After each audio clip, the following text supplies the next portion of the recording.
La era de la construcción naval mexicana había terminado.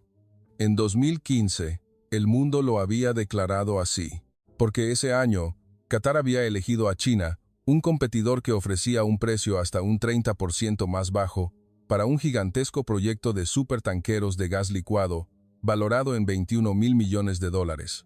En aquel entonces, la industria naval de México estaba contra la pared, enfrentando el colapso del mercado de transporte marítimo, debido a la caída de los precios del petróleo crudo y la competencia de bajo costo de China. Sin embargo, al borde del abismo, México eligió apostarlo todo a la tecnología de construcción naval en lugar de bajar los precios. Y 10 años después, llegó el veredicto. Una serie de barcos construidos en China quedaron varados en medio del mar, y en ellos, miles de millones de dólares en gas licuado se evaporaron en vano. La arrogante elección de querer ahorrar $6,000 millones finalmente se convirtió en un desastre colosal de $20,000 millones. Qatar, una nación obligada a tragarse su orgullo, tuvo que volver a buscar a México y suplicar su ayuda. Y este es el recuento del silencioso, pero poderoso contraataque de la industria naval mexicana. Les invitamos a seguir las reacciones del pueblo catarí ante esta noticia. La elección de la opción barata le ha costado a nuestro país una pérdida neta de $14,000 millones, un error financiero garrafal. Ignorar el estándar de oro de la ingeniería mexicana por querer recortar costos nos ha costado un precio mucho más alto después. Esta es una lección profunda. La verdadera economía no reside en la oferta más baja, sino en la calidad y la confiabilidad. Debo admitir que la negativa de México a bajar sus precios no fue terquedad, sino un compromiso absoluto con la seguridad. Nuestros líderes no escucharon la voz de expertos como Faisal, quien entendía que la tecnología criogénica no es algo que se pueda aprender de la noche a la mañana. El hecho de que ahora tengamos que esperar años para que los astilleros mexicanos tengan un espacio para nuestro pedido demuestra que la pericia técnica es, al final, el poder supremo en el mercado. La imagen de nuestro gas nacional, evaporándose en medio del océano debido a las soldaduras descuidadas de los barcos chinos, es una humillación nacional. Apostamos nuestros valiosos recursos a un proceso de producción no verificado, en lugar de confiar en el proceso probado de México. Este desastre de $20,000 millones demuestra que nada puede reemplazar la mano de obra de clase mundial en el transporte de energía de alto riesgo. Soy Abdullah. Ocupo el cargo de director general del Proyecto de Gas Nacional de Qatar. Desde la ventana de mi sala de juntas puedo ver el horizonte de Doha. Cada uno de esos rascacielos es la cristalización del gas que hemos vendido al mundo. Ahora, necesitamos 100 barcos para seguir transportando ese gas. Sobre mi escritorio tengo 2 expedientes de propuestas, México y China. Antes de abrirlos, ya sabía la respuesta. O más bien, creía saberla. Todo el mundo sabe que la capacidad técnica de la industria naval mexicana es de las mejores del mundo. Su historial en la construcción de buques gaseros, los registros de incidentes, la seguridad, la confiabilidad internacional. México dominaba en todos los indicadores. Los datos acumulados durante los últimos 10 años lo demostraban. Pero algo me incomodaba. ¿Por qué cada vez que leía el expediente de México sentía una inquietud? Cada palabra rebosaba una confianza celestial. La explicación técnica era larga, los estándares de seguridad, rigurosos. Era como si hubieran olvidado que nosotros teníamos el poder de elegir. Pasé las páginas lentamente. Sistema de aislamiento, gestión de calidad, procesos de seguridad. Cada frase comenzaba con la palabra técnica y terminaba con la palabra técnica. La tabla de precios estaba en la última página. Miré la cifra y reflexioné un momento. Más que sentir que era caro, me pareció extraño. ¿Cómo podían ser tan soberbios? No parecía haber espacio para la negociación. El representante mexicano, un hombre llamado Alejandro Vargas, nunca había mencionado el precio ni la posibilidad de negociar, ni siquiera en los correos electrónicos. Solo hablaba de tecnología y más tecnología. El expediente de China era diferente. Desde la primera página destacaba su competitividad en precio, junto con las especificaciones técnicas, un tiempo de entrega más corto y una cotización un 30% más barata. Sentía como si cada palabra estuviera esperando nuestra elección. Me sentí tranquilo al leerlo. Cuando nos sentáramos a la mesa de negociaciones, nosotros tendríamos el control. Puse los dos expedientes, uno al lado del otro para compararlos. Técnicamente, parecían ser lo mismo. Sistema de transporte, sistema de aislamiento, método de propulsión, por fuera, eran el mismo barco. La única diferencia era el precio y la actitud. Si México vendía tecnología, China proponía un acuerdo. La reunión comenzó. Faisal, el director general técnico, entró con una pila de documentos. Era un hombre con 20 años de experiencia en el campo. Tan pronto como vio los expedientes, señaló la propuesta de México. Un buque gasero no es algo que se pueda elegir basándose en el precio, dijo Faisal. Hizo hincapié en que era un tipo de barco especial, con estándares de seguridad extremadamente rigurosos, donde la técnica probada era un requisito indispensable. Añadió, la experiencia de los astilleros chinos es deficiente. Asentí.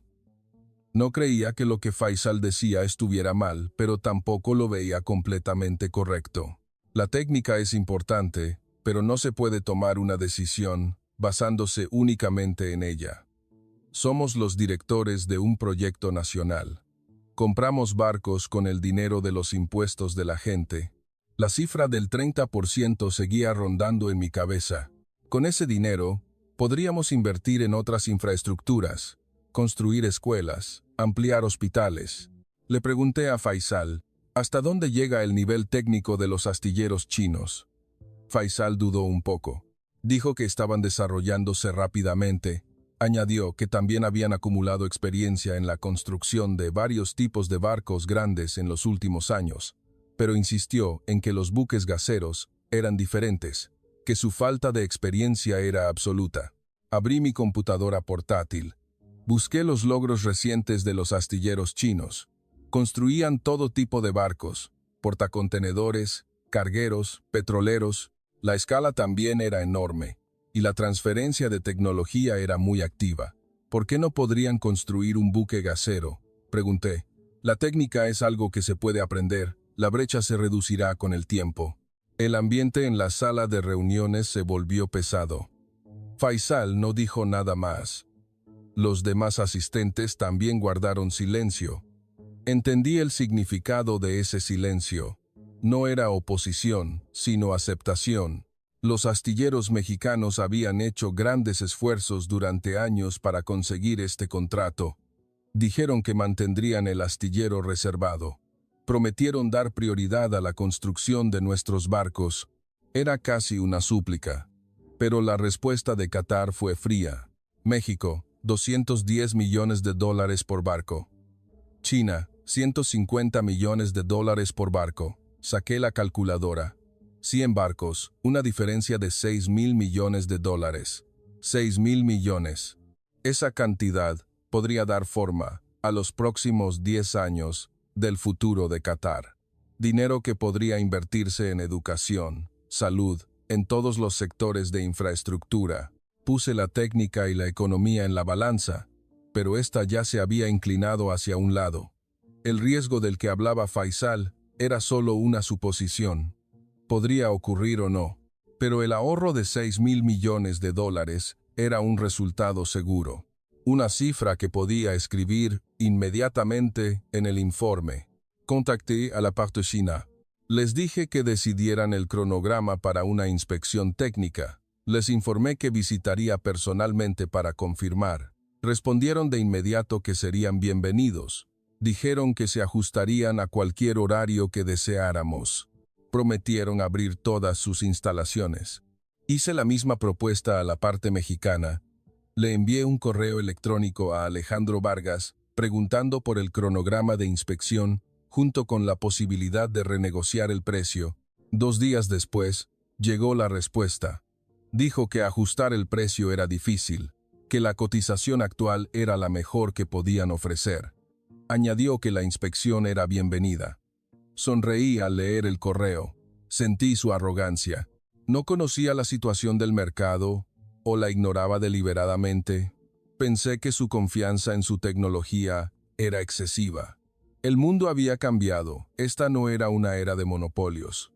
Me quedé solo en la oficina al atardecer. La vista nocturna de Doha se extendía más allá de la ventana. Todas esas luces eran energía, luces generadas por el gas que vendíamos. 100 barcos estaban a punto de transportar esa energía al mundo. Volví a mirar las propuestas sobre la mesa. México y China. Técnica y precio. Tomé mi pluma. Comencé a redactar el informe de evaluación. Análisis económico. La necesidad de diversificar el mercado. La estrategia para salir del monopolio de suministro. Era muy lógico. Un argumento razonable para cualquiera que lo leyera. La cifra de $6.000 millones destacaba en la pantalla. Era un logro seguro, una realidad, no una suposición. Esta cifra era más concreta que el riesgo que preocupaba a Faisal. Mientras tecleaba, pensaba que este proyecto llevaría mi carrera a un nuevo nivel. El responsable de ahorrar $6.000 millones del presupuesto nacional, un logro que quedaría registrado en la historia. Al final, un barco también es una mercancía. Los números son la respuesta. Creía en eso. Terminé el borrador del informe después de la medianoche, apagué la pantalla y me fui a casa. Acostado en la cama, la cifra de $6.000 millones no dejaba de dar vueltas en mi cabeza. Era un logro seguro, una elección lógica para cualquiera. A la mañana siguiente, se convocó la reunión. Faisal entró con 2 pilas de documentos. Uno era el análisis técnico de los astilleros mexicanos, el otro era la evaluación de riesgos de los astilleros chinos. Poniendo los documentos sobre la mesa, Faisal me miró directamente a los ojos. «Por favor, deme un poco más de tiempo», dijo. Argumentó que esta decisión debía tomarse con cautela. Hizo hincapié en que un buque gasero estaba en un nivel completamente diferente al de un buque de carga convencional. Miré el reloj. La reunión duraba 1 hora. «De acuerdo», respondí. Faisal abrió el primer documento.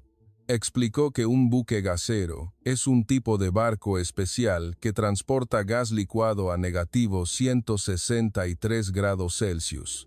Dijo que debía soportar una diferencia de temperatura de casi 200 grados con respecto a la temperatura ambiente. Advirtió que si el aislamiento fallaba, aunque fuera por 1 milímetro, el gas se evaporaría. Añadió que el gas evaporado debía ser liberado. Subrayó que cada viaje así causaría pérdidas de cientos de millones de dólares. Asentí. Era información que ya conocía, pero no entendía por qué eso era motivo para excluir a China. Faisal pasó a hablar de las soldaduras. Dijo que las soldaduras de un buque gasero eran diferentes a las de los barcos comunes. Explicó que utilizaban aleaciones especiales para que el metal no se agrietara a temperaturas criogénicas. Dijo que se necesitaban 5 años para formar a un soldador. Añadió que los astilleros mexicanos tenían cientos de soldadores así. ¿Y China?, pregunté. Faisal hizo una pequeña pausa. Dijo que China también estaba formando soldadores, pero insistió en que les faltaba experiencia. Dijo que su experiencia en la construcción de buques gaseros era menos de 1/10 parte de la de México. Revisé los documentos, gráficos y tablas comparando la capacidad técnica entre México y China, estadísticas de tasas de incidentes, diferencias en los sistemas de gestión de calidad. México era superior en todos los indicadores. Admití que los datos eran claros, pero me parecía extraño que Faisal solo hablara de técnica. Somos gerentes, no ingenieros. La técnica es importante, pero el dinero también lo es. Quizás incluso más importante. Faisal abrió el segundo documento, la evaluación de riesgos de los astilleros chinos. Había recopilado los casos de incidentes de buques gaseros construidos en China en los últimos 3 años. Un total de 12 barcos. Dijo que en 3 de ellos habían ocurrido incidentes graves. La tasa de incidentes es del 25%, enfatizó Faisal. Añadió que la tasa de México era inferior al 1%. Saqué la calculadora. El 25% significaba que 25 de los 100 barcos tendrían problemas. Si asumimos un costo de reparación de $50 millones por barco, el daño total sería de $1.25 mil millones. Restando $1.25 mil millones de los $6 mil millones ahorrados, todavía quedaban $4.75 mil millones. Dije esa cifra en voz alta. Dije que, incluso considerando el riesgo, todavía ahorrábamos $4.75 mil millones. Faisal no respondió. La sala de reuniones quedó en silencio. Los demás asistentes también guardaron silencio. Supe el significado de ese silencio. No había lógica para rebatirlo. Faisal jugó su última carta, la historia de la larga asociación con los astilleros mexicanos. Hizo hincapié en la tecnología, el servicio postventa, la calidad y la confiabilidad que habíamos recibido de México en los últimos 10 años. Dijo que no deberíamos romper esa relación a la ligera. Me reí. La palabra relación me pareció graciosa. En los negocios, las relaciones se demuestran con resultados. Es cierto que México nos había tratado bien, pero ¿era esa una razón para seguir pagando un precio más alto? Dije que el mercado estaba cambiando. Dije que China se estaba desarrollando. Expliqué que debíamos crear activamente una estructura competitiva para contrarrestar a un monopolio. Faisal negó con la cabeza.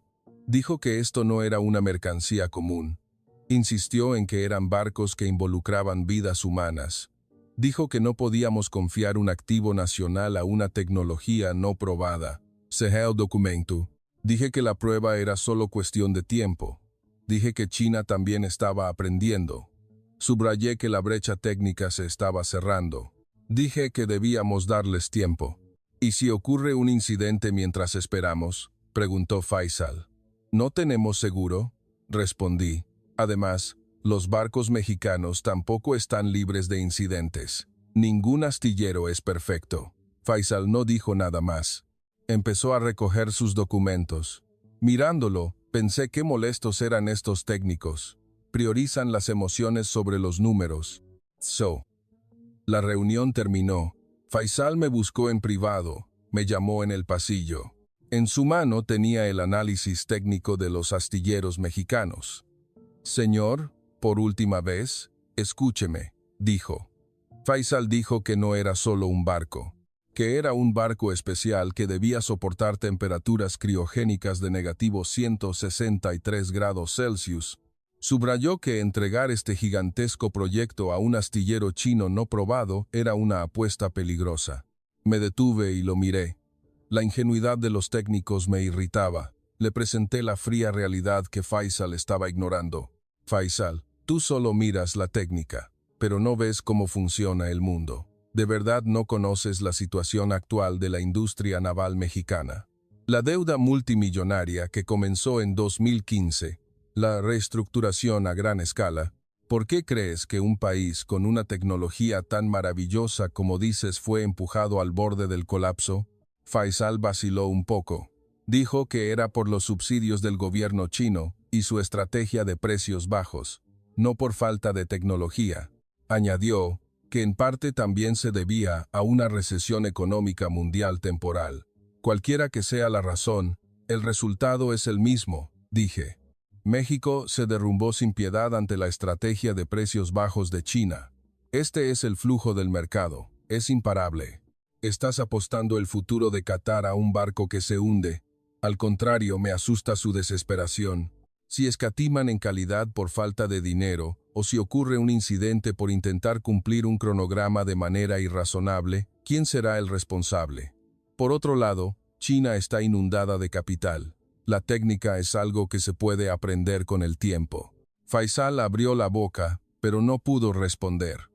Debió quedar atrapado por mi ataque basado en hechos. Le di el golpe de gracia. Lo que realmente no puedo entender es su actitud.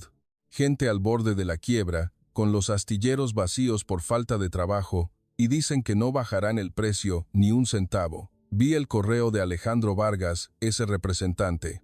Es como si fuera tan arrogante que pensara que no tenemos otra opción. Si están tan desesperados, primero deberían ajustar el precio. Faisal suspiró. Dijo que era su último orgullo para proteger la calidad. No, respondí. Es solo terquedad, no querer aceptar que el mercado ha cambiado, que los proveedores pueden ser reemplazados. No somos una organización de caridad, somos gerentes que debemos generar el beneficio más eficiente. No hablemos más de técnica. Faisal no dijo nada más. Viendo su espalda mientras se alejaba por el pasillo, pensé que los ingenieros solo necesitan saber de ingeniería. ¿Cómo ganar en este mundo de números fríos? Los gerentes como yo lo sabemos mejor. Regresé a la oficina. Había llegado un correo de la parte china, confirmando el itinerario de inspección. El viaje de negocios a Pekín se fijó para 2 semanas después. Todos los horarios estaban organizados. Visita al astillero, reunión con el equipo técnico, negociación de los términos del contrato.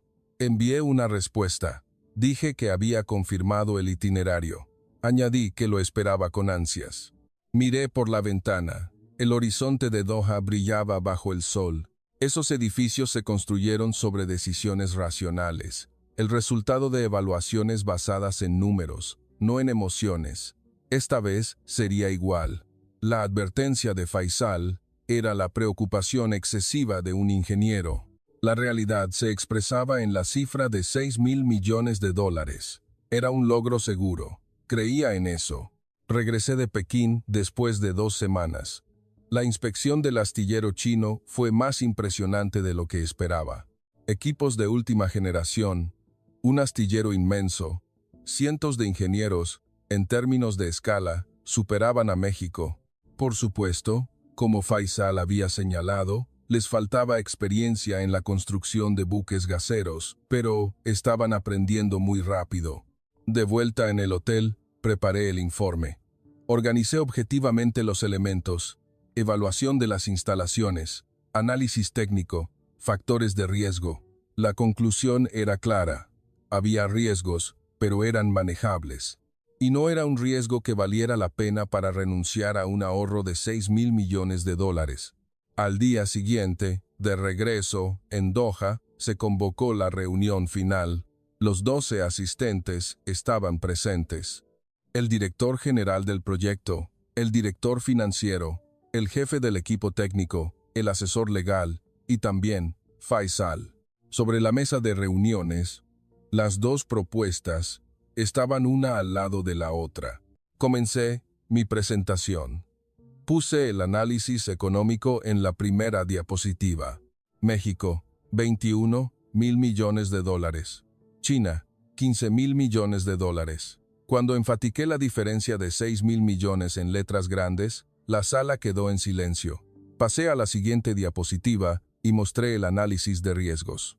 Expuse públicamente la tasa de incidentes del 25% del astillero chino, pero justo al lado mostré la estimación de las pérdidas esperadas.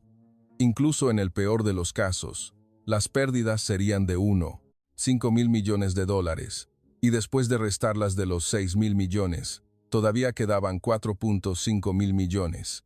El director financiero preguntó si el seguro podría cubrirlo. Respondí que sí. Añadí que la prima del seguro aumentaría un poco, pero a un nivel aceptable. El asesor legal preguntó si las cláusulas del contrato podrían incluir garantías de calidad. Expliqué que ya lo habíamos discutido con la parte china y habíamos acordado términos como reparaciones gratuitas en caso de incidentes y compensación si el rendimiento se veía afectado. Pasando las diapositivas, mostré el plan de transferencia de tecnología y un proceso de inspección por separado. Todo estaba preparado, no había fisuras. En la última diapositiva, la conclusión destacaba en letras grandes. Se recomienda elegir el astillero chino. La razón era clara: economía y riesgo manejable. Terminé la presentación y pregunté si alguien tenía alguna pregunta. Nadie levantó la mano. Sus miradas se dirigieron a los documentos sobre la mesa. Miré a Faisal. Tenía la cabeza gacha. Desde nuestra conversación en el pasillo 2 semanas atrás, no me había buscado ni una vez, y había permanecido en silencio durante toda la reunión. Era el director general técnico, pero no hablaba de técnica. Miré a los demás asistentes. El director financiero estaba usando su calculadora. El asesor legal revisaba el borrador del contrato. Todos parecían ocupados, pero nadie me miraba a los ojos. Si alguien tiene una opinión, por favor, hable, esperé. Pensé que alguien debería decir algo, ya sea de acuerdo o en desacuerdo, deberían dar su opinión. Pero la sala de reuniones permaneció en silencio. Volví a mirar a Faisal. Sus manos acariciaban el documento sobre la mesa, sus labios temblaban. Sabía que tenía algo que decir, pero permaneció en silencio. El director financiero carraspeó y dijo que la economía era clara. Añadió que el ahorro de $6.000 millones era una cifra que no se podía ignorar y que el plan de gestión de riesgos parecía razonable. El asesor legal también estuvo de acuerdo en que los términos del contrato nos favorecían y que no había problemas legales. Le pregunté a Faisal, como director general técnico, ¿tiene alguna opinión que agregar? Faisal levantó la cabeza y me miró por un momento. En sus ojos brillaba la resignación. No tengo ninguna opinión adicional en particular, respondió. Entendí, se había rendido. Las palabras que le dije en el pasillo 2 semanas antes lo habían silenciado. Un ingeniero solo necesita saber de ingeniería. La decisión de negocio es el papel de un gerente. Entonces, consideraremos esto como un consenso absoluto. Nadie se opuso. Saqué el documento de decisión que había preparado.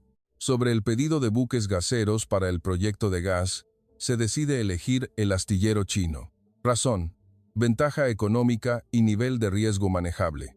Todos los asistentes estuvieron de acuerdo, no hubo objeciones. Leí el texto, tomé la pluma, firmé y se lo pasé a la persona de al lado. El director financiero lo tomó y firmó. El asesor legal también firmó. El documento circuló por la mesa. Uno por uno firmaron, nadie se negó. Le llegó el turno a Faisal. Tomó la pluma y dudó unos 5 segundos, luego firmó. Faisal, director general técnico. Su firma quedó grabada en el documento. Cuando el documento volvió a mí, todas las firmas estaban completas. 12 personas en total. No se registró ninguna objeción. La reunión terminó. La notificación final a la parte china se haría mañana. El cronograma para la firma del contrato se anunciaría más tarde. Los asistentes se levantaron y abandonaron la sala uno por uno. Sin saludos ni felicitaciones, simplemente desaparecieron en silencio. Me quedé solo en la sala de reuniones, mirando el documento firmado sobre la mesa. 12 firmas. Una decisión. El sol de la tarde de Doha se reflejaba en la ventana de cristal. Afuera, el cielo estaba despejado. En esa luz, pensé que era la decisión correcta. Económicamente racional, lógicamente satisfactoria. $6.000 millones no mienten. Las emociones son innecesarias. La preocupación de Faisal, el silencio de los demás asistentes, todo eran emociones. Los números eran claros. 15.000 millones frente a 21.000 millones. La respuesta estaba predeterminada. Un proyecto nacional no necesita emociones. Me dije a mí mismo en la sala de reuniones vacía. Guardé el documento en una carpeta y lo metí en un cajón. Este documento pasaría a la historia de Qatar como la prueba de un héroe que ahorró $6.000 millones. De vuelta en la oficina, revisé mi buzón. Vi un correo del astillero mexicano, de Alejandro Vargas. Era la consulta sobre el cronograma de inspección que había recibido 2 semanas antes. Un correo que no había respondido. Moví el cursor sobre él y hice clic en el botón de eliminar. Estaba convencido de que esta decisión era la correcta. El silencio era consentimiento. El consenso absoluto era la prueba. La firma del contrato se celebró en el Gran Salón del Pueblo en Pekín. Era mayo de 2018. Altos funcionarios de China asistieron. El embajador de Qatar también vino. Nos dimos la mano bajo los flashes. El momento de firmar el contrato por 100 barcos por un valor de $15.000 millones. Mi mano no tembló. Estaba lleno de confianza. Los medios de comunicación lo cubrieron ampliamente. El pedido más grande en la historia de Qatar. Nueva asociación, Medio Oriente-Asia. Cambio en el panorama de la industria naval mundial. Los titulares de los periódicos eran grandilocuentes. Mi foto también apareció varias veces. Abdullah, director general del proyecto de gas, un estratega con visión de futuro. Cuando regresé a Doha, las felicitaciones llovieron. El ministro de Finanzas me llamó personalmente. Me elogió por mi gran contribución al ahorro del presupuesto nacional. Incluso añadió que consideraría mi próximo ascenso. Le di las gracias.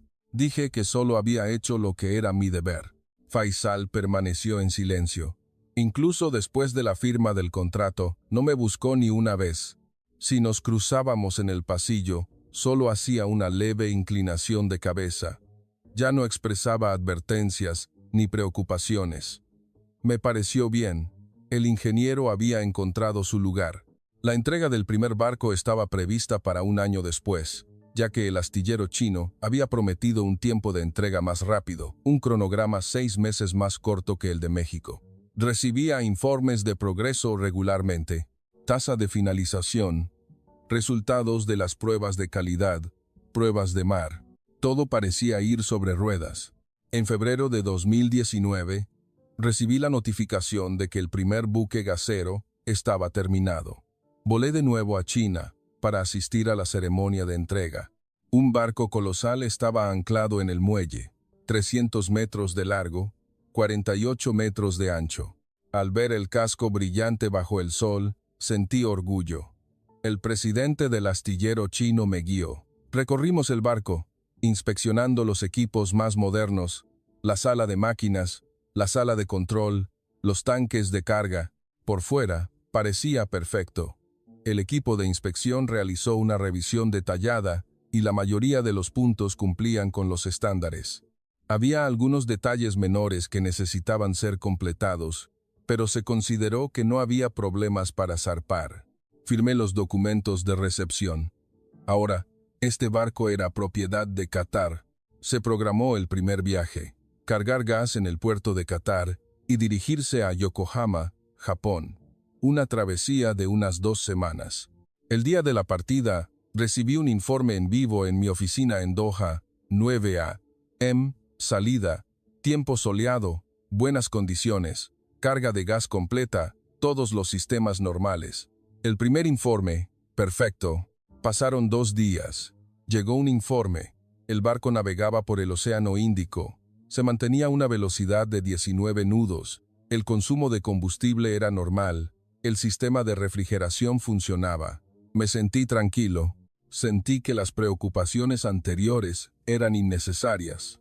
La tarde del 4.º día, sonó el teléfono. Mi secretaria dijo que había un informe urgente del capitán. Dijo que había signos anormales en la sala de máquinas. La temperatura del agua de refrigeración estaba aumentando repentinamente. Con calma, pregunté, ¿qué tan grave es? Dijo que todavía estaba bajo control, que los ingenieros estaban revisando, que volvería a informar en 1 hora. Esperé. Mirando por la ventana de la oficina, pensé que un barco nuevo necesita un ajuste inicial. Pueden surgir 1 o 2 problemas. Seguramente no sería nada grave. 1 hora después, el teléfono volvió a sonar. La voz era apresurada. Dijo que el sistema de refrigeración había dejado de funcionar. El motor principal se había apagado. El barco estaba a la deriva, y añadió que había un problema más grave. ¿Qué problema?, pregunté. Dijo que la temperatura en los tanques de carga estaba aumentando, que el gas estaba empezando a evaporarse. Parecía haber un problema con el sistema de aislamiento. Me quedé sin aliento. La evaporación del gas era exactamente el problema del que Faisal había advertido. ¿Cuánta evaporación?, pregunté. Dijo que se estaban perdiendo unas 500 toneladas por hora. Añadió que, a ese ritmo, el 30% de la carga total se evaporaría en un día. Traducido en dinero, son cientos de millones de dólares, añadió. Pregunté si se podía hacer una reparación de emergencia. Dijo que era imposible en alta mar, que debían dirigirse al puerto más cercano. Añadió que estaban llamando a un remolcador a Singapur. Colgué el teléfono. Mis manos temblaban. Pero, por el contrario, mi cabeza funcionaba a toda velocidad. Estaba calculando cómo actuar. Llamé a mi secretaria y le di instrucciones para convocar una reunión de emergencia. Dije que Faisal, el director financiero, el asesor legal y el representante del seguro debían reunirse de inmediato. Cuando nos reunimos en la sala de juntas, el ambiente era pesado. Parecía que el rumor ya se había extendido. Con calma, expliqué la situación. Fallo del motor y del sistema de refrigeración en el primer viaje. Pérdidas por evaporación de gas. Daños estimados en unos $80 millones. Faisal tomó la palabra. Dijo que era muy probable que se debiera a un fallo en el aislamiento. Hizo hincapié en que era un problema técnico fundamental, que se podía sospechar de una soldadura de mala calidad. Miré a Faisal. Esta vez no podía seguir su consejo.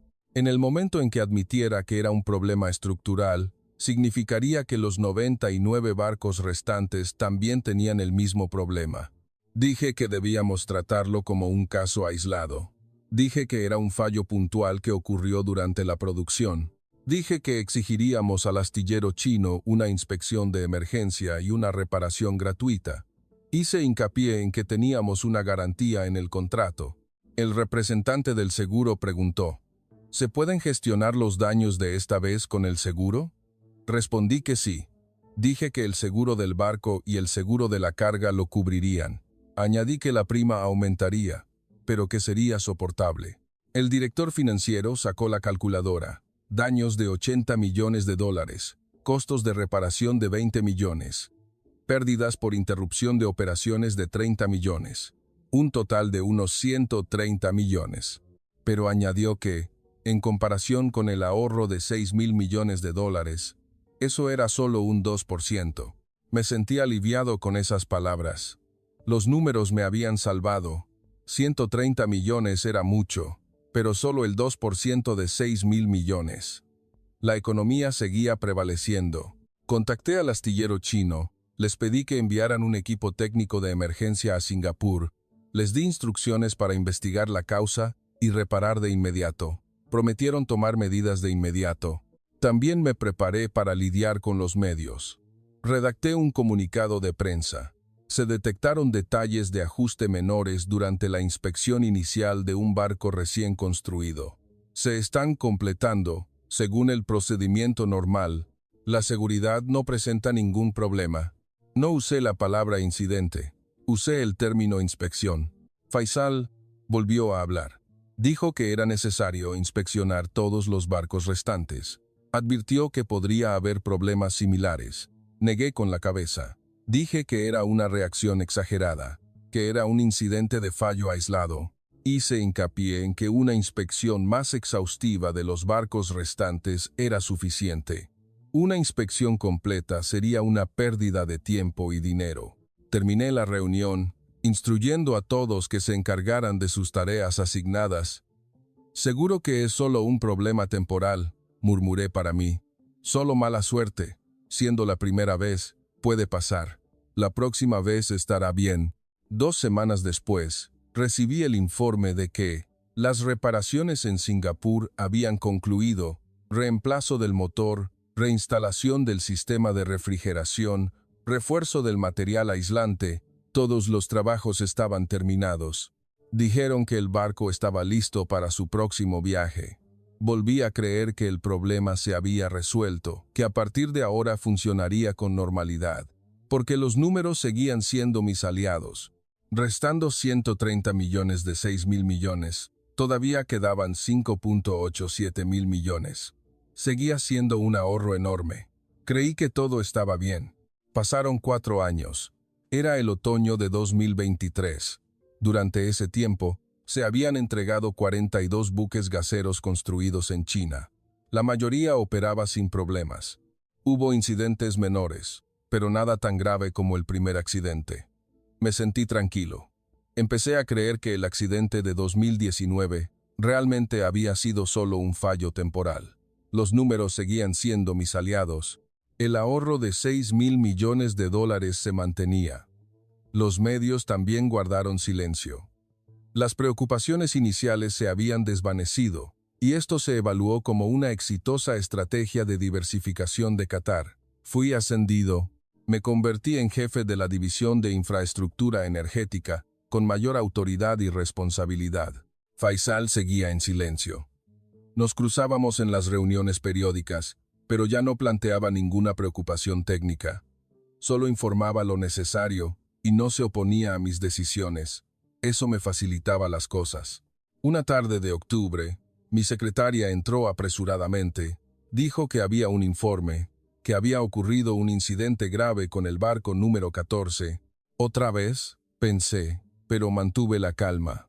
Después de 4 años operando 42 barcos, que ocurriera un accidente más entraba dentro del rango estadístico normal. Le pedí que me trajera el informe. Un grueso expediente fue colocado en mi escritorio. Informe de campo, análisis técnico, estimación de daños, evaluación legal y, al final, un apéndice. Por costumbre, abrí primero la página de estimación de daños. Ver los números primero era mi método. Fallo del motor, parada del sistema de refrigeración, evaporación de gas, daños estimados en $95 millones, idéntico al incidente de 2019. El mismo tipo de fallo. Quise pensar que era una coincidencia, pero sentí una cierta incomodidad. Pasé a la página siguiente. Informe de análisis técnico. La causa del incidente se estimaba en una combinación de fallo del material aislante y soldadura de mala calidad. Y una frase me llamó la atención. Se determina que es un problema estructural similar al incidente del barco número 1 en 2019. La palabra problema estructural resonó en mi cabeza. Si no era un fallo aislado, sino un problema estructural, significaba que los barcos restantes también llevaban consigo un riesgo similar. Seguí pasando las páginas. Análisis técnico detallado, gráficos de temperatura, datos de presión, una serie de números complejos. No soy ingeniero, así que no podía entenderlo todo. Iba a pasarlo por alto, pero la portada del apéndice me llamó la atención. Documento de referencia. Análisis comparativo de la tasa de incidentes de buques gaseros a nivel mundial. Tenía curiosidad. Quería saber cómo se averiaban los barcos de otros países. Abrí el apéndice. La primera página tenía una tabla con la tasa de incidentes por país. País, tasa de incidentes. México, 0,3%. Corea del Sur, 4%. China, 22%. Los números eran claros. China era abrumadoramente más alta. Pasé a la página siguiente. Estudio de caso de los astilleros mexicanos. Me pareció extraño. ¿Por qué un documento sobre México aquí? Pero seguí leyendo. Se resumía la situación de crisis de la industria naval mexicana de 2015 a 2020. Caída drástica de la cuota de mercado debido a la estrategia de precios bajos de China. Pérdidas acumuladas de miles de millones de dólares. Reestructuración a gran escala. Exactamente lo que le había dicho a Faisal. La prueba de que México se estaba derrumbando, la prueba de que era un barco que se hundía, pero el siguiente párrafo era diferente. En medio de la crisis, la industria naval mexicana abandonó la competencia de precios y eligió una estrategia para ampliar la brecha tecnológica. Mi mano se detuvo. ¿Abandonar la competencia de precios? ¿Qué significaba eso? Seguí leyendo. Los grandes astilleros de México se concentraron en invertir en el desarrollo de la tecnología central de los buques gaseros desde 2015. Tecnología de aislamiento criogénico, métodos de soldadura especiales, sistemas de gestión de calidad automatizados. Decía que habían invertido miles de millones de dólares en ello. Incluso en una situación de pérdidas, no dejaron de desarrollar tecnología. ¿Por qué lo hicieron? Me resultaba incomprensible. Al borde de la quiebra, ¿por qué gastar dinero en desarrollo tecnológico? ¿No era la misión bajar los precios para ganar contratos? La respuesta estaba en la página siguiente. México reposicionó los buques gaseros no como un producto de competencia de precios, sino como un campo de monopolio tecnológico. El objetivo era claro: Crear un barco que los clientes se vieran obligados a elegir, no un barco que los clientes eligieran. Un barco obligado a ser elegido. Releí esa frase. Continué leyendo. Los astilleros mexicanos desarrollaron materiales de aislamiento capaces de soportar un entorno criogénico de -163 grados Celsius durante más de 30 años. Decía que habían reducido la tasa de defectos de soldadura a menos del 0,1%, que habían digitalizado todo el proceso para minimizar las variaciones de calidad, y los resultados llegaron. Desde 2020, la tasa de incidentes de los barcos construidos en México era del 0,3%, la de China era del 22%. México dominaba por completo. También había una comparación de las pérdidas estimadas. Pérdidas esperadas operando 100 barcos mexicanos. $200 millones. Pérdidas esperadas operando 100 barcos chinos. $20,000 millones. $20,000 millones. Saqué mi calculadora. Con manos temblorosas tecleé los números. Ahorro al comprar barcos chinos. $6,000 millones. Pérdidas esperadas. $20,000 millones. Pérdida neta. $14,000 millones. Revisé los números de nuevo. No había error. No había ahorrado $6,000 millones.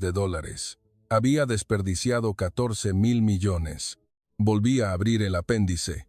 El último párrafo, en la última página. La elección de la industria naval mexicana fue una paradoja. En una situación de crisis, mejoraron la tecnología en lugar de reducir los precios. Renunciaron al beneficio a corto plazo para elegir el monopolio a largo plazo. Como resultado, el buque gasero se convirtió en un mercado en el que no se puede competir por precio. La brecha tecnológica se ha vuelto tan grande que, en la práctica, México es el único país que puede construir un barco que cumpla con los estándares de seguridad. Abrí el cajón de mi escritorio. Saqué la propuesta del astillero mexicano que había recibido al firmar el contrato en 2018. Estaba cubierta de polvo. Pasé la portada. En la primera página estaba el mensaje de Alejandro Vargas, el ingeniero veterano. Un texto que una vez me pareció arrogante.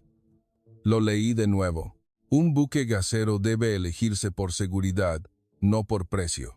La tecnología para soportar temperaturas criogénicas de -163 grados Celsius durante 30 años no se crea de la noche a la mañana. Hemos apostado todo a esta tecnología durante los últimos 10 años. Todo. Ahora, entendía esa palabra. Revisé la propuesta técnica detallada. El grosor del material aislante, la calidad de la soldadura, el proceso de prueba criogénica. Contenidos que una vez consideré complejos e innecesarios. Ahora los veía de otra manera. Cada detalle era un muro de defensa para prevenir una pérdida de $20,000 millones. Miré la tabla de precios. $210 millones por barco. 60 millones más que China. Pero ahora lo entendía. Esos 60 millones eran la prima de un seguro para prevenir pérdidas multimillonarias por incidentes. Miré por la ventana. El cielo de la tarde en Doha estaba teñido de un rojo hermoso, pero nada entraba en mis ojos. Nosotros calculamos el precio, ellos calculaban el resultado, murmuré para mí. Las palabras de Faisal volvieron a mi mente. México no compite en precio, compite en técnica. Por eso, no bajan el precio. En ese momento, pensé que era arrogancia. Pensé que era terquedad. Un desprecio por la lógica del mercado. Pero estaba equivocado. Era una confianza absoluta. La confianza de que el barco que construían sería, al final, el barco que habría que elegir. Levanté el teléfono. Llamé a Faisal. Sonó 3 veces. «Hola». La voz de Faisal sonó. «He visto el informe», dije. «Todo, incluido el apéndice». Un largo silencio. Sabía qué palabras esperaba Faisal, pero no pude pronunciarlas. La admisión de que él tenía razón y yo estaba equivocado. «Mañana nos reuniremos», fue todo lo que pude decir. Volví a abrir el apéndice. Releí el estudio de caso del astillero mexicano de principio a fin, lentamente, sin saltarme una palabra. Fue entonces cuando entendí qué había hecho el país que no elegí. Mientras nosotros mirábamos la tabla de precios que habían preparado ellos y cuán grande había sido mi error. La reunión del día siguiente no se celebró. A las 5 de la mañana sonó el teléfono. Faisal dijo que había vuelto a ocurrir un incidente, esta vez con el barco número 27, fallo del motor, parada del sistema de refrigeración, evaporación de gas, el mismo patrón. 2 barcos varados en medio del mar en un solo día. Corrí a la oficina. Faisal ya estaba allí. Sobre su escritorio se amontonaban informes técnicos, las huellas de una noche en vela. «Es necesario hacer una inspección completa», dijo Faisal. Su voz temblaba. «Los 58 barcos construidos en el mismo astillero deben ser inspeccionados de inmediato». No pude responder. En el momento en que ordenara una inspección completa, admitiría oficialmente mi error. Mi error por ignorar la advertencia de Faisal hace 4 años. «Primero, reparemos de emergencia a estos 2», me esforcé en decir. Faisal negó con la cabeza. «Abdullah, esto no es un problema aislado, es un fallo estructural. Todos los barcos construidos con el mismo diseño llevan una bomba de tiempo». «¿Tienes pruebas?», pregunté. «Pruebas concluyentes de que los 58 barcos tienen problemas». Faisal sacó unos documentos. Puso los informes de análisis de incidentes de los barcos número 1, 14 y 27, uno al lado del otro. El momento del incidente, la pieza averiada, el tipo de fallo, coincidían perfectamente. Los documentos demostraban que no era una coincidencia. «Solicitaré una inspección de la Sociedad de Clasificación Internacional», dijo Faisal. «Necesitamos una verificación independiente de un tercero». Levanté la mano. «Espera un momento», dije. «Si la Sociedad de Clasificación Internacional interviene, los medios se enterarán. El fracaso de la estrategia de construcción naval de Qatar se hará público en todo el mundo. Aún así, debemos hacerlo, señor». La voz de Faisal era firme. «Este es un asunto que concierne a vidas humanas. Ya no se puede ocultar». No tenía argumentos para rebatirlo, y guardé silencio. En noviembre de 2023, el equipo de investigación de la Sociedad de Clasificación Internacional llegó a Qatar. Un equipo de 12 expertos de 3 países. Investigaron los 3 barcos averiados durante 3 meses, hasta el punto de tener que desmontarlos. En febrero de 2024, se presentaron los resultados preliminares. Defecto de diseño en el material aislante, mala calidad de la soldadura, debilidad estructural del sistema de refrigeración. Dijeron que estos 3 fallos se habían combinado, y había una frase decisiva. La probabilidad de que exista un defecto similar en todos los barcos construidos en el mismo astillero y en el mismo período es extremadamente alta. Los 58 barcos. En marzo, se publicó el informe final. La Sociedad de Clasificación Internacional emitió un veredicto de fallo estructural para una serie específica de buques gaseros del astillero chino. Las recomendaciones eran claras: cese inmediato de operaciones y reconstrucción total. Reconstrucción total. En el momento en que vi esas palabras, me quedé sin aliento. Recibí el informe de estimación de costos. Costo de reparación promedio por barco, $120 millones. 58 barcos, unos 7.000 millones. Más los daños por los incidentes ya ocurridos, 3.000 millones. Más las pérdidas de oportunidad por el cese de operaciones, 10.000 millones.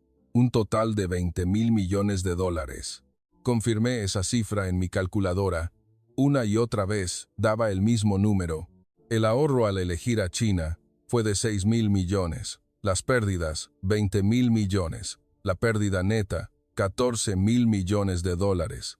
Si hubiera elegido los barcos mexicanos, habría pagado 21.000 millones y listo. Ahora, había pagado 15.000 millones y tenía que asumir 20.000 millones más en pérdidas. En total, se había convertido en un proyecto de 35.000 millones de dólares. Había creído que los números no mentían. Y era verdad, los números no mienten. Solo que yo había leído los números equivocados. Se convocó una reunión de emergencia para buscar soluciones. Esta vez asistieron funcionarios de nivel ministerial. El ministro de Finanzas, el ministro de Energía, el jefe de gabinete. El ambiente en la sala era gélido. Comencé a informar sobre la situación actual, la magnitud de los daños y las medidas a tomar. Mi voz temblaba, mis manos sudaban al pasar las diapositivas. La magnitud de los daños estimados es de 20.000 millones de dólares, me esforcé en decir. El ministro de Finanzas golpeó la mesa. 20.000 millones. ¿Cómo es posible? ¿No dijo usted que eligió a China para ahorrar 6.000 millones? Me cuestionó. Fue un fracaso en la gestión de riesgos, respondí. La inspección técnica fue insuficiente. Sabiendo que era insuficiente, ¿por qué eligió?, preguntó el ministro de Energía. No hubo ninguna objeción interna. Miré a Faisal. Tenía la cabeza gacha. Tenía que responder. Hubo objeciones, admití. El director general técnico recomendó la capacidad de construcción naval de México, pero yo prioricé la economía, dije. Entonces, ¿quién es el responsable?, preguntó el jefe de gabinete. Yo, respondí. Yo fui quien tomó la decisión final. La sala quedó en silencio. Todos me miraban, no con empatía ni consuelo, solo miradas frías. La reunión terminó. Me quedé solo. Miré por la ventana.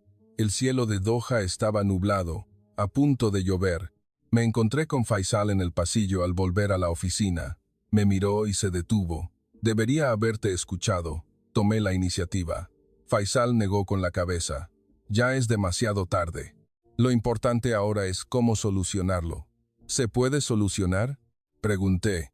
No lo sé, respondió Faisal, pero tenemos que hacerlo, porque hay 58 barcos a la deriva en el mar. Regresé a la oficina y abrí un cajón. Saqué el contrato de 2018. Mi firma era clara. En aquel entonces estaba lleno de confianza. Análisis económico, evaluación de riesgos, conclusión final. Cada palabra era muy lógica. Parecía no tener fisuras, pero ahora, al mirarlo, era diferente. Estaba lleno de fisuras. La arrogancia de creer que la técnica podía reducirse a números. La ingenuidad de pensar que el tiempo resolvería una tecnología no probada. La prepotencia de ignorar las advertencias. Todo estaba a la vista. Miré los números una y otra vez. No cambiaban. Había desperdiciado 14.000 millones de dólares. No, el país había perdido 14.000 millones, y la responsabilidad era mía. Solo miré el precio, no el resultado. Solo calculé el ahorro a corto plazo, ignoré las pérdidas a largo plazo. No sabía que el valor de una tecnología probada no se puede reducir a un número. Las palabras de Faisal resonaron en mi cabeza. México no compite en precio, compite en técnica. Por eso no bajan el precio. Ahora lo entendía. No era que no pudieran perder, era que decidieron no perder. Sabían que en el momento en que bajaran el precio, el valor de su tecnología se devaluaría. Intenté ser el héroe que ahorró 6.000 millones de dólares, pero me convertí en el villano que desperdició 14.000 millones. Los números realmente no mienten. Solo que yo no los leí correctamente. Unos días después, el primer ministro me llamó directamente. Ocúpese primero de la solución, de la responsabilidad nos encargaremos después, fue su instrucción. Hay que hacer algo con esos 58 barcos. Busqué opciones de reparación. Negocié con el astillero chino, pedí una reparación gratuita, pero su respuesta fue clara. El período de garantía por defectos en el contrato había expirado. Podían hacer reparaciones pagadas, pero no podían garantizar una recuperación técnica perfecta. Le pregunté a Faisal si reparar en China resolvería el problema. Imposible, dijo Faisal categóricamente. Este es un problema del propio diseño. Una reparación parcial no servirá de nada. Hay que reconstruirlos desde cero. Reconstruirlos desde cero. Sabía lo que significaba esa palabra. Reconstruir significaba desechar 58 barcos y construir nuevos. Entonces, ¿dónde los construimos?, pregunté. Faisal no respondió, pero ambos sabíamos que solo había una opción. México. En mayo de 2024, le envié un correo electrónico a Alejandro Vargas. 6 años después, le escribía de nuevo a la persona cuyo correo había borrado en 2018. Mis manos temblaban. El asunto que escribí fue muy breve. Solicitud de negociación para construcción de buques gaseros. El contenido también fue corto. Soy Abdullah, director general del proyecto de gas. Solicito una negociación sobre el pedido de construcción de buques gaseros. Por favor, responda. Sentí vergüenza al usar la palabra por favor. Hace 6 años, yo era el que elegía. Ahora, era el que suplicaba. 2 días después, llegó la respuesta. De Alejandro Vargas. Estimado señor Abdullah, mucho tiempo sin vernos. He recibido su solicitud de negociación. Si nos proporciona la cantidad específica y el cronograma, lo consideraremos. Corto, pero había una distancia. La persona que había ignorado hace 6 años, ahora decía que consideraría mi solicitud. Envié una respuesta. La cantidad necesaria es de 60 barcos. Escribí que esperaba el tiempo de entrega más rápido posible. Añadí, las condiciones de precio se ajustarán a la propuesta de su empresa. Se ajustarán a la propuesta de su empresa. Escribir esa frase me llenó de humillación. Hace 6 años pedí un descuento. Ahora decía que pagaría cualquier precio que pusieran. Una semana después, llegó la respuesta. Más lenta de lo que esperaba. Me sentí inquieto. Notificación del resultado de la consideración. El calendario de producción está completamente determinado hasta 2028. Los nuevos pedidos podrán realizarse a partir de 2029. ¿2029? ¿Dentro de 5 años? Eso significaba que 58 barcos tendrían que estar a la deriva o anclados sin remedio durante 5 años. Convoqué una reunión de emergencia. Faisal, el asesor legal, el director financiero se reunieron. Compartí la respuesta de Vargas. 5 años es demasiado tiempo, dijo el director financiero. Las pérdidas por interrupción de operaciones serán astronómicas. ¿Y si proponemos una prima?, sugirió el asesor legal. Pagar más para acelerar el cronograma. Miré a Faisal. ¿Es factible?, pregunté. ¿Podemos intentarlo?, respondió Faisal, pero no deberíamos tener muchas esperanzas. Le envié otro correo a Vargas. Esta vez, elegí mis palabras con mucho cuidado. Pregunté sobre la posibilidad de ajustar el cronograma. Dije que estábamos dispuestos a pagar una prima. Propuse un 20% adicional, $42 millones adicionales por barco. 60 barcos, 2.5, $2.000 millones. Una cifra inimaginable hace 6 años. 3 días después, llegó la respuesta, muy breve. Lo sentimos. Independientemente de la prima, actualmente no tenemos espacio disponible. Físicamente, es imposible. No hay espacio disponible. Esa palabra me atravesó el corazón. Envié un correo solicitando una reunión en persona. Dije que iría a México. Pedí una negociación cara a cara. 2 días después, Vargas respondió. Dijo que la reunión era posible, pero que la respuesta no cambiaría. ¿Aún así vendrá?, preguntó. Iré, respondí. En junio de 2024, llegué a un astillero mexicano cerca de Veracruz. Aterricé en el Aeropuerto Internacional General Heriberto Jara y tomé un coche hasta el astillero. Cuando llegué, ya había anochecido. El enorme astillero apareció ante mí. Brillaba intensamente bajo las luces. Se estaban construyendo barcos. Estaba muy ocupado. Alejandro Vargas salió a recibirme. El rostro que volvía a ver después de 6 años había envejecido, pero sus ojos seguían siendo agudos. Me llevaron a una sala de reuniones. Los documentos ya estaban preparados sobre la mesa. Estado actual de los pedidos de la industria naval mexicana, comenzó a explicar. Dijo que todos los astilleros tenían el calendario completo hasta 2028, que los pedidos llegaban de todo el mundo. No solo buques gaseros, sino también buques de amoníaco, buques de hidrógeno, todos estaban en espera. ¿Por qué hay tantos pedidos?, pregunté. Vargas sonrió, porque los otros astilleros no pueden construirlos. La brecha tecnológica es demasiado grande. Ahora, solo México puede construir adecuadamente barcos de transporte criogénico. La brecha tecnológica. Al escuchar esas palabras, recordé hace 6 años. Recordé la advertencia de Faisal. La técnica no es algo que se pueda aprender. La brecha no se reducirá con el tiempo. Aumentaré la prima aún más, dije. 30%, incluso 40% es posible. Vargas negó con la cabeza. Señor Abdullah, esto no es un problema de dinero. Físicamente, no tenemos astilleros disponibles. Tampoco tenemos suficientes soldadores.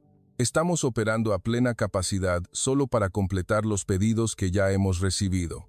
Entonces, ¿por qué no amplían el astillero?, preguntó Faisal. Apoyaremos la inversión de capital. Lo estamos haciendo, respondió Vargas.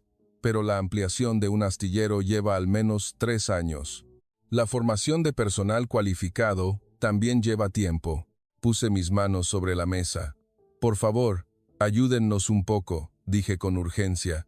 58 barcos están inmovilizados. La economía de Qatar está en crisis. Vargas suspiró. Lo entiendo, pero no tengo forma de ayudarle. Es un límite físico. ¿Y otros astilleros mexicanos?, pregunté. Vargas me mostró una lista. Los 3 grandes astilleros de México tenían sus calendarios completos hasta 2028. La situación era la misma. La sala de reuniones quedó en silencio. Miré por la ventana. Se estaban construyendo barcos en el astillero. Vi el casco de un barco brillando bajo las luces. Era el barco de alguien, no el mío. ¿Realmente no es posible antes de 2029? Pregunté. Vargas pasó una página. Creo que podría ser en el tercer trimestre de 2029. Para entonces, habremos completado todos los pedidos recibidos. 5 años y medio. Demasiado tiempo. Pagaré el depósito ahora mismo, dije. Quiero confirmar el cronograma. Vargas lo pensó un momento. De acuerdo. Prepararemos el contrato para la entrega en 2029. Sin embargo, hay una condición. ¿Cuál? El precio se ajustará al precio de mercado en ese momento. No podemos saber cómo cambiarán los precios de los materiales o la mano de obra en 5 años. Eso significaba que no tenía control sobre el precio. Tenía que pagar cualquier precio que el astillero mexicano estableciera. De acuerdo, acepto. No tenía otra opción. Firmé el contrato. Condiciones. Entrega en 2029. 60 barcos. Precio de mercado. Era un contrato completamente diferente al de hace 6 años. En aquel entonces, yo era el que elegía. Ahora, yo era el elegido. Al salir del astillero, ya era tarde. Caminé con Faisal. Vi el mar, escuché el sonido de las olas. ¿Y ahora qué?, preguntó Faisal. Esperaremos 5 años y medio, respondí. Durante ese tiempo, 58 barcos estarán anclados. Las pérdidas seguirán aumentando. Faisal no dijo nada. Miré hacia el mar. Las olas rompían suavemente en la oscuridad. Debería haber venido aquí hace 6 años. Debería haber aceptado la propuesta de Vargas en ese momento. Aunque el precio fuera alto, aunque pareciera arrogante, debería haber confiado. Pero ya no había vuelta atrás. Ahora, yo era el que estaba en la fila, esperando a que el astillero mexicano me abriera sus puertas, y ellos no tenían ninguna prisa. Después de regresar de México, pasó otro año. Verano de 2025, el Consejo Marítimo Internacional publicó su informe anual. Un titular me llamó la atención: Reestructuración del mercado mundial de buques gaseros. La era del monopolio absoluto de México. Descargué el informe y comencé a leer. Desde la primera página, se enumeraban cifras impactantes. El número total de nuevos pedidos de buques gaseros en todo el mundo, en 2025, fue de 160. Y los astilleros mexicanos se habían adjudicado los 160. El informe decía que China no había recibido ni uno solo, y que otros países habían quedado completamente fuera de la competencia por falta de tecnología. Mis manos temblaban al pasar las páginas. Esto no era solo un informe estadístico, era una sentencia que mostraba lo que me había perdido. El informe rastreaba el cambio durante 10 años, de 2015 a 2025. Explicaba que incluso en 2015, la estructura era una competencia entre México y China, y que China había impulsado subsidios gubernamentales y una estrategia de precios bajos, lo que hizo que su cuota de mercado aumentara rápidamente. Registraba en detalle cómo la industria naval mexicana había registrado pérdidas multimillonarias, llevado a cabo una reestructuración y cómo decenas de miles de personas perdieron sus empleos. Toda la industria fue empujada al borde del colapso. Sin embargo, a partir del siguiente párrafo, se desarrollaba una historia completamente diferente. La estrategia que la industria naval mexicana eligió en medio de la crisis no fue la retirada, sino la concentración. Explicaba que habían volcado todos sus recursos en el desarrollo de la tecnología central de los buques gaseros, asegurando patentes sobre la tecnología de aislamiento criogénico con 10 años de antelación, y perfeccionando el sistema de automatización de soldadura, reduciendo la probabilidad de error humano a menos del 0,1%. El informe analizaba que a partir de 2020, esa inversión comenzó a dar sus frutos. La tasa de incidentes se redujo drásticamente y las compañías de seguros comenzaron a aplicar una reducción en las primas solo para los buques gaseros construidos en México.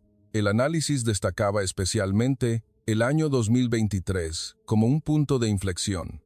Los incidentes en cadena ocurrieron con los buques gaseros construidos en China. La Sociedad de Clasificación Internacional emitió un veredicto de fallo estructural y la confianza del mercado se derrumbó por completo en ese momento. El informe se centró en demostrarlo con el caso de Qatar, evaluando que la pérdida de $20,000 millones había sido una llamada de atención para toda la industria. Aunque mi nombre no se mencionaba directamente, con la frase «el director general del proyecto de gas de una nación del Medio Oriente», todos entendían que era yo. Continuando la lectura, el análisis mostraba que la estructura de monopolio se formó oficialmente a partir de 2024. Los países usuarios de todo el mundo compitieron para hacer pedidos en los astilleros mexicanos. El tiempo de espera aumentó de 2 a 5 años. Y aún así, no tenían más opción que hacer fila.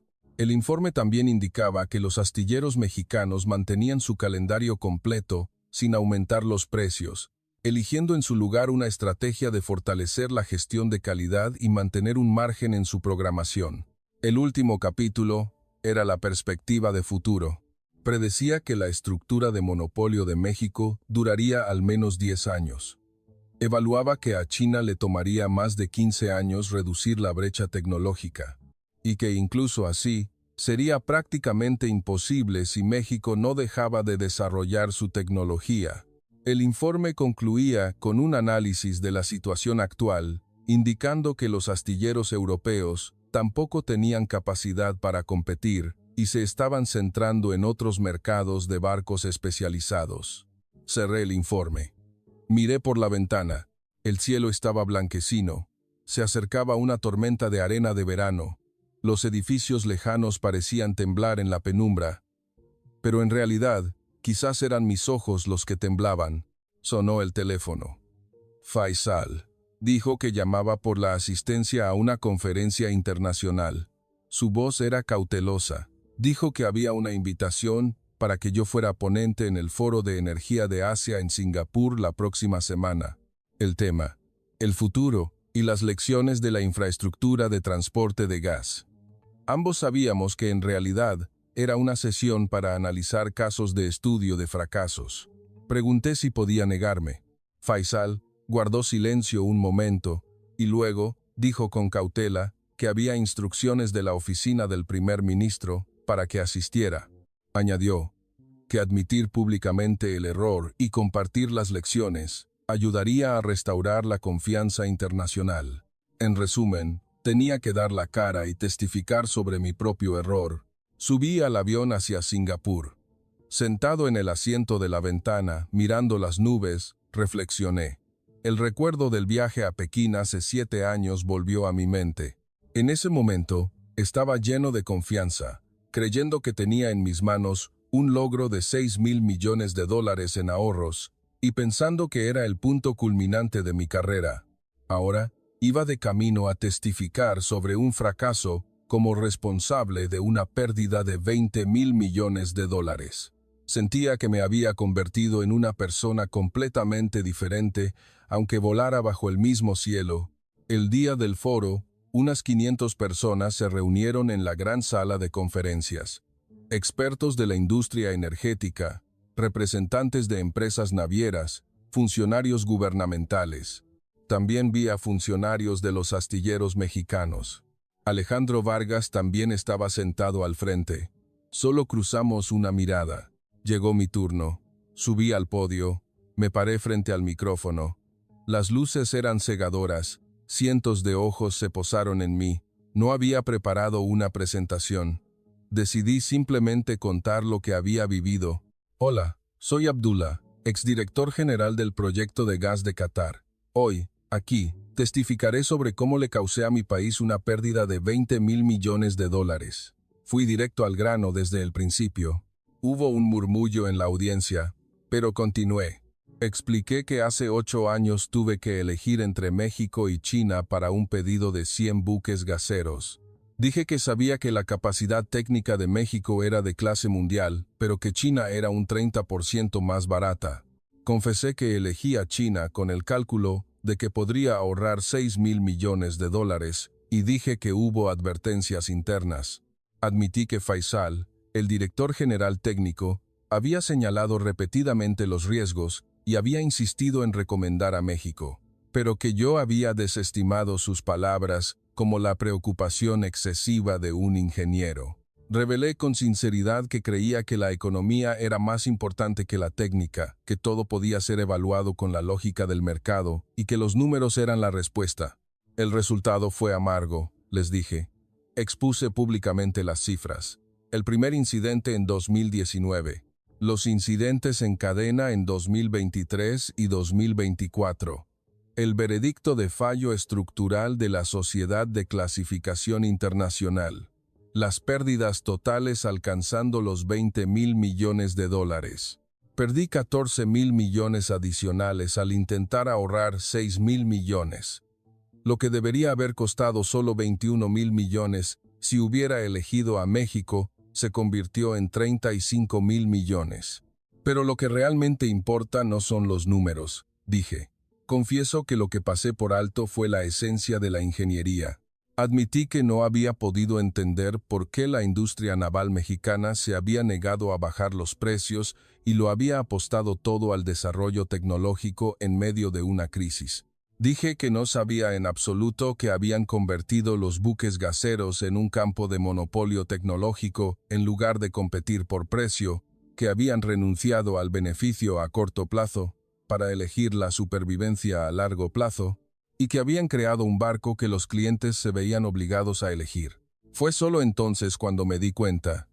Nosotros calculamos el precio, mientras que ellos calculaban el resultado. En el momento en que dije esa frase, todo el auditorio quedó en silencio. Respiré hondo y continué con mis últimas palabras. Expuse públicamente la situación actual, que estamos esperando hasta 2029, haciendo fila, suplicando por un espacio en el calendario del astillero mexicano y dispuestos a pagar cualquier precio que pongan, sin derecho a negociar. La técnica no es objeto de regateo, enfaticé como frase final. La técnica es algo que se perfecciona a través del tiempo, la inversión y el fracaso, y su valor solo se demuestra después de que ocurre un incidente. Para entonces, ya es demasiado tarde. Aprendí eso después de perder $20,000 millones. Bajé del podio. Hubo aplausos, pero no supe si era por empatía o por aliento. Regresé a mi asiento. Vargas se giró, asintió con la cabeza, y yo también incliné la mía en respuesta. No supe si fue una disculpa o un saludo. El foro terminó. Regresé al hotel. La vista nocturna de Singapur se extendía más allá de la ventana. Las luces brillaban, pero nada entraba en mis ojos. Me senté en la cama y saqué mi teléfono. Saltó una notificación de noticias. El responsable del desastre del gas de Qatar testifica públicamente sobre la pérdida de $20.000 millones en un foro internacional. No leí el artículo. Dejé el teléfono y miré al techo. El recuerdo de mirar el techo en el hotel de Pekín hace 7 años volvió a mi mente. En ese entonces, estaba embriagado de éxito. La cifra de $6.000 millones brillaba en mi cabeza y creía que mi nombre quedaría grabado en la historia. Ahora, mi nombre también quedaría grabado en la historia, pero por una razón completamente diferente. Cerré los ojos. Me pareció oír la voz de Faisal. Esto no es algo que se pueda elegir basándose en el precio. Tenía razón desde el principio hasta el final. Y yo estuve equivocado desde el principio hasta el final. La calidad es sagrada e insustituible. ¿Qué piensan de esta historia? A continuación, las reacciones de algunas personas. Siento un gran orgullo por México y su excelencia profesional. Recuerdo claramente las noticias sobre las dificultades que atravesaba la industria naval mexicana alrededor de 2015. A pesar de ser aplastados por la estrategia de precios bajos de China y de que se dijera que estaban acabados, los artesanos en los astilleros nunca renunciaron a su orgullo. Creo que la lección de que perseguir lo barato al final vuelve para atormentarte es una verdad universal en toda la manufactura moderna. El espíritu meticuloso en cada detalle y la gestión de seguridad absoluta de México son lo que, en última instancia, salva al mundo. Ingenieros, como Alejandro Vargas, son los tesoros de México. Su insistencia en no bajar el precio, diciendo, si quieres comprar seguridad, este es el precio, sin importar cuán grande fuera el proyecto nacional del cliente. No fue simple arrogancia, sino una manifestación de responsabilidad absoluta por su tecnología, el arrepentimiento del que priorizó el beneficio inmediato y eligió a China, no es una historia ajena. En medio de un mercado inundado de productos baratos y de mala calidad, debemos revalorar el verdadero valor de los productos mexicanos de alta calidad y la dignidad de los artesanos que los crean. La frase «la técnica no es objeto de regateo» me llegó al corazón. En el mundo de los negocios, la reducción de costos a menudo se considera una virtud, pero en el campo del transporte de energía, que involucra vidas humanas, el compromiso es inaceptable. La imagen de los barcos chinos varados en medio del mar, con miles de millones de dólares en gas evaporándose, es la culminación de ahorrar comprando barato. Cuando se piensa en el tiempo y el dinero necesarios para restaurar la confianza perdida, queda claro que invertir en la alta tecnología de México desde el principio era la decisión de gestión más sabia y racional. La escena del astillero mexicano me conmovió. Siento gratitud de que barcos de clase mundial todavía se estén construyendo en este lugar. La situación de Qatar, obligada a suplicar a México a pesar de tener que esperar 5 años y medio, narra el arduo viaje que México ha recorrido para construir una capacidad técnica monopólica que otras naciones no pueden igualar. Aunque esta historia pueda ser ficticia, resuena con el camino que la manufactura mexicana ha recorrido, y siento una fuerte responsabilidad de transmitir esta técnica a la próxima generación. Este es un ejemplo clásico de los límites de la estrategia de precios bajos de China.